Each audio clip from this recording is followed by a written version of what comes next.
जय हिंद। आज के क्लास में हम लोग पढ़ेंगे प्रश्नावली संख्या 1, वास्तविक संख्या पढ़ेंगे, यानी रियल नंबर। वास्तविक संख्या से बहुत सारे ऑब्जेक्टिव आ जाता है। आभाज्य संख्या किसे कहते हैं, सम संख्या किसे कहते हैं, पूर्ण संख्या किसे कहते हैं, ठीक है। तो उसमें पहचान आता है कि निम्न में कौन सा आभाज्य संख्या है, निम्न में कौन सा सम संख्या है, निम्न में कौन सा सअभाज्य संख्या है। अब सअभाज्य संख्या भी आता है कि सअभाज्य संख्या के मौसक कितना होते हैं। तो सअभाज्य संख्या के मौसक 1 होते हैं, यानी वे युग में जिसका मौसक 1 हो उसे हम सअभाज्य संख्या कहते हैं। तो आइए पारस्परिक संख्या किसको कहते हैं। तो प्रकृत संख्या गिनती की संख्या को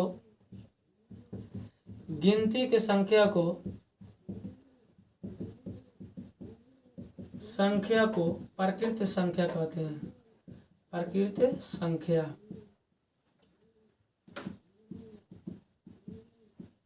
गिनती की संख्या को हम प्रकृत संख्या कहते हैं। जैसे अगर बात करेंगे 1 हुआ, 2 हुआ, 3 ... अनंत तक हुआ, क्योंकि किसी से संख्या का अंत नहीं हुआ या अनंत तक लिखते चल जाएंगे 4 5 6 7 8 10 1000 2000 3000, ठीक है। तो इसमें से 2 सवाल आ सकता है, सबसे छोटा पूछेगा, सबसे बड़ा पूछेगा, ठीक है। तो छोटा प्रकृत संख्या आपको 1 हो जाएगा, जहाँ से स्टार्ट हुआ है वो छोटा कहलाता है, और जहाँ पर अंत होता है उसको हम बड़ा संख्या कहते हैं। तो यहाँ पर छोटी संख्या कौन सा हो जाएगा, 1, क्योंकि स्टार्ट कहाँ से हो रहा है, 1 से हो रहा है। अब बड़ा संख्या तो हो जाएगा अनंत, क्योंकि वो बड़ी संख्या कभी अंत नहीं होगी, तो उनको हम बड़ा संख्या कहेंगे, ठीक है। तो बड़ी संख्या को हम लोग अनंत बोलते हैं। यह हिंदी में लिखा रहेगा अनंत, या आपको इस तरह से दिया रहेगा संकेत में, ठीक है। तो दोनों में आप दोनों को याद रख सकते हैं कि कौन सी संख्या, आप दोनों को याद कर सकते हैं, ठीक है। बड़ा संख्या क्या होगा, अनंत, छोटा संख्या क्या होगा, 1। अब दूसरा अगर बात करेंगे सम संख्या। सम संख्या यानी वे संख्या जो 2 से पूरा भाग लग जाए। वे संख्या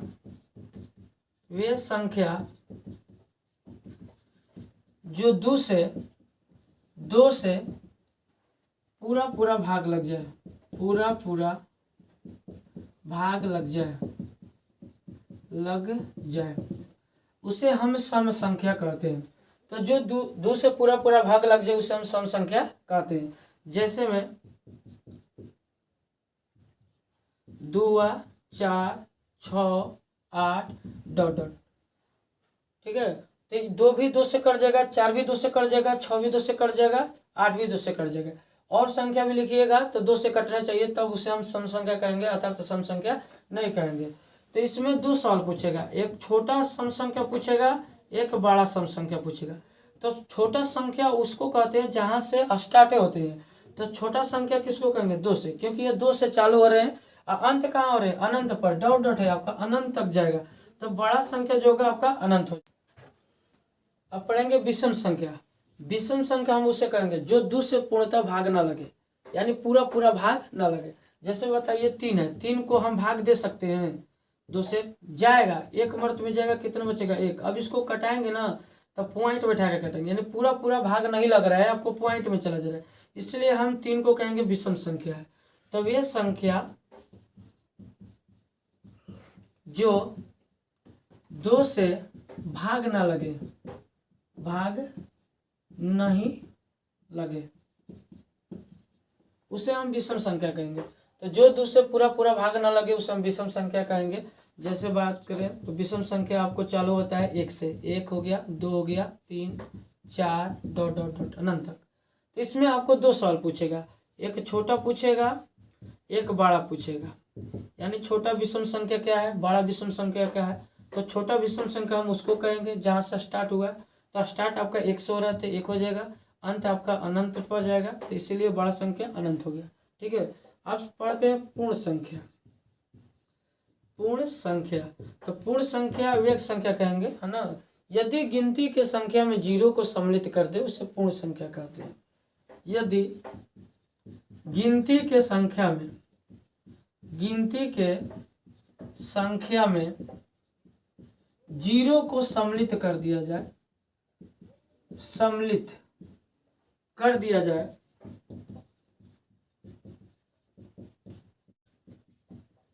पूर्ण संख्या कहलाती है। समझिए, पूर्ण संख्या, यदि गिनती के संख्या में जीरो को सम्मिलित कर देने से वे संख्या पूर्ण संख्या कहलाती है। जैसे बात करेंगे अब जीरो को सम्मिलित करने से, तो प्राकृतिक संख्या आपको पता होगा कि 1 से स्टार्ट होता है और उसमें जीरो को सम्मिलित करना है, 1 के बाद रखना है आपको। ये 0 हो गया, 1 हो गया, 2 हो गया, 3 हो गया, 4 हो गया, डॉट डॉट डॉट। तो यहाँ पर भी 2 सवाल बनेगा कि छोटा पूर्ण संख्या क्या होगा, बड़ा पूर्ण संख्या क्या होगा। तो छोटा पूर्ण संख्या कहाँ से स्टार्ट हो रहा है, पूर्ण संख्या 0, तो 0 हो जाएगा, बड़ा आपका अनंत हो जाएंगे। ठीक है, यहाँ तक इसको आप समझे। चलिए अब देखते हैं अगला थ्योरी, आभाज्य संख्या। आभाज्य संख्या किसे कहेंगे, आप पहले प्राकृतिक संख्या पढ़े, गिनती की संख्या को प्राकृतिक संख्या कहते हैं। फिर उस पर से आप पढ़े सम संख्या, जो 2 से पूरा भाग लग जाए उसे सम संख्या कहते हैं। फिर पढ़े विषम संख्या, जो 2 से भाग ना लगे उसे हम कहते हैं विषम संख्या। अब पूर्ण संख्या भी पढ़ लिए, गिनती के यदि संख्या में 0 को सम्मिलित कर दे तो पूर्ण संख्या कहते हैं। अब पढ़िए अभाज्य संख्या। अभाज्य संख्या मुझसे कहते हैं या तो 1 से कट जाए या अपने आप से कट जाए। जैसे मैं आप एग्जाम्पल हम बात करेंगे 2, या 1 से भी कट जाएगा और 2 से भी कट जाएगा। 3 भी 1 से कटेगा या अपने आप से कटेगा, 2 से नहीं कट सकता है, इसीलिए हम इसको 3 को भी क्या कहेंगे, अभाज्य संख्या। तो आपके एग्जाम में भी आता है कि निम्नलिखित में कौन सा अभाज्य संख्या है। वे संख्या जो 1 या अपने से भाग लग जाए उसे अभाज्य संख्या कहते हैं। अभाज्य संख्या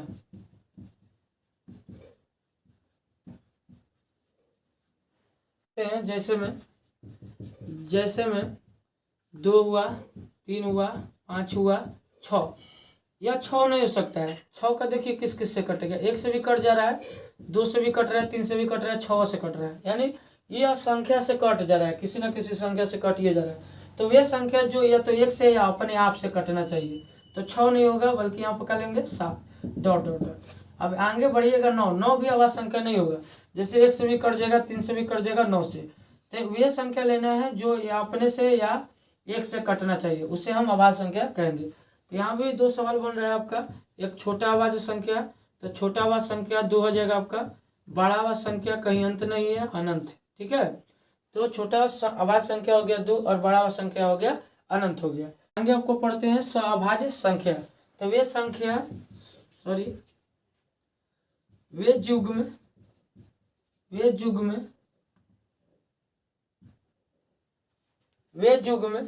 जिसका मसा 1 हो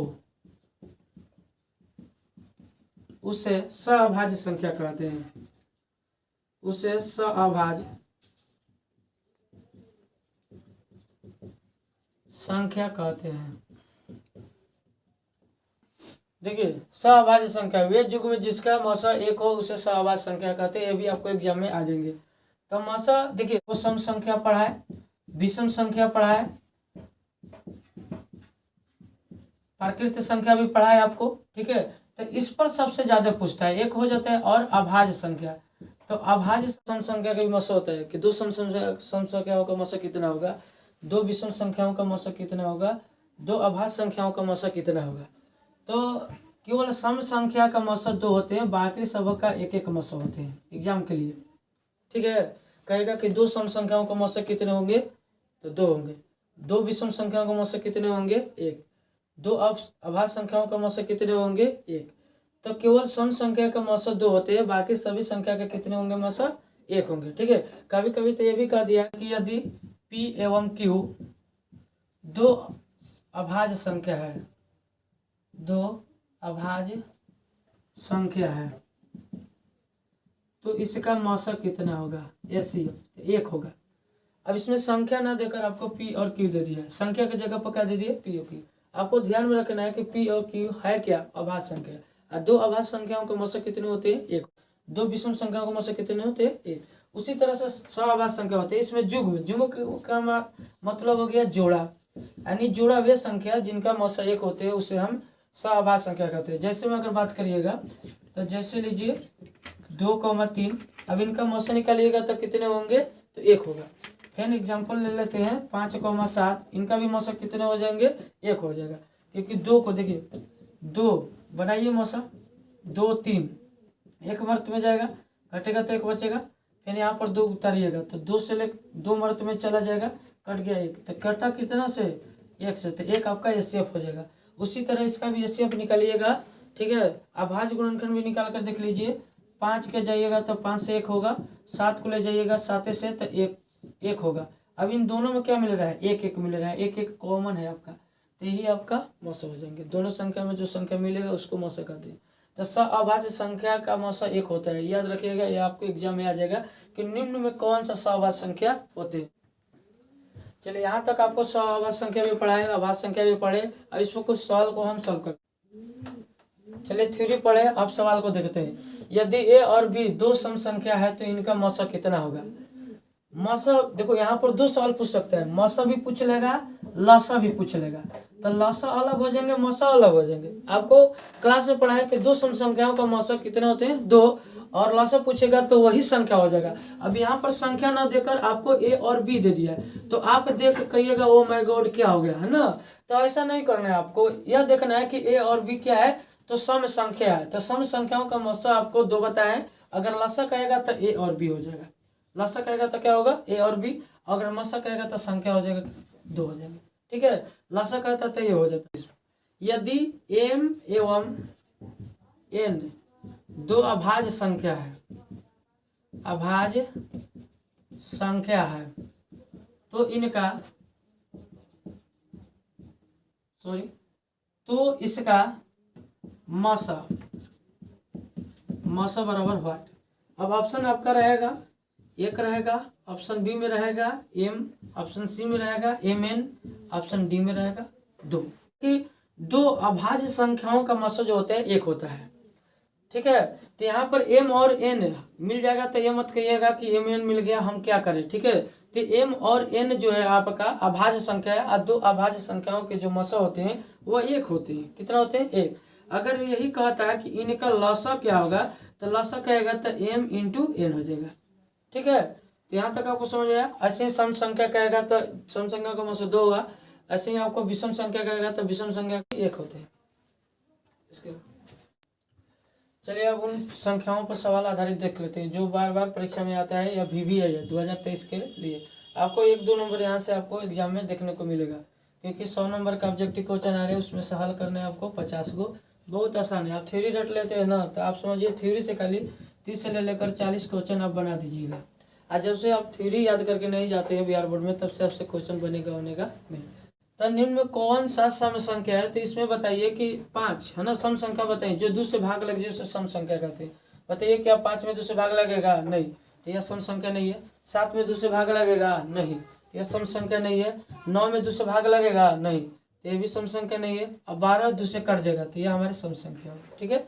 दूसरा देखते हैं, निम्न में कौन सा विषम संख्या है। तो विषम संख्या का डिफिनेशन आपको बताएं कि जो 2 से पूरा भाग न लगे उसे हम विषम संख्या कहते हैं। जैसे 12 को कटाइए, 2 छक्का 12, ये कट जाएगा, तो सम संख्या नहीं है, गलत हुआ ऑप्शन। या 21 दूनी 42, ये भी कट जा रहा है 2 से, तो ये भी सम संख्या नहीं है। अब 73 में 2 से हम भाग देंगे तो बताइए क्या सम संख्या है, नहीं, क्योंकि इकाई अंक जो है विषम है, इसीलिए विषम संख्या से कटेगा, ठीक है। इसीलिए हमारे क्या विषम संख्या सी ऑप्शन होगा। विषम संख्या कौन सा होगा, सी।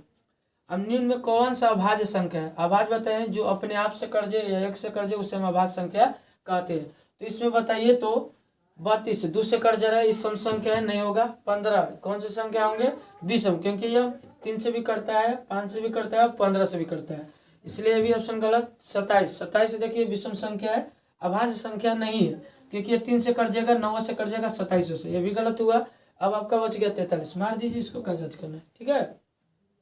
सअभाज्य संख्या, तो सअभाज्य संख्या हम उससे कहते हैं, है ना, जिनका मौसा एचसीएफ 1 हो। तो जिनका मौसा यानी एचसीएफ 1 हो उसे हम सअभाज्य संख्या कहते हैं। तो 4 और 12, 4 3 12 कट जा रहा है, तो कट गया, तो कितने से कटा, 4 से, तो इसका एचसीएफ कितने हो जाएंगे, 4।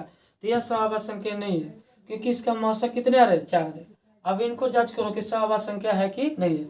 अब 15 देखिए, 15 किन किन पहाड़ा से कट रहा है, 25।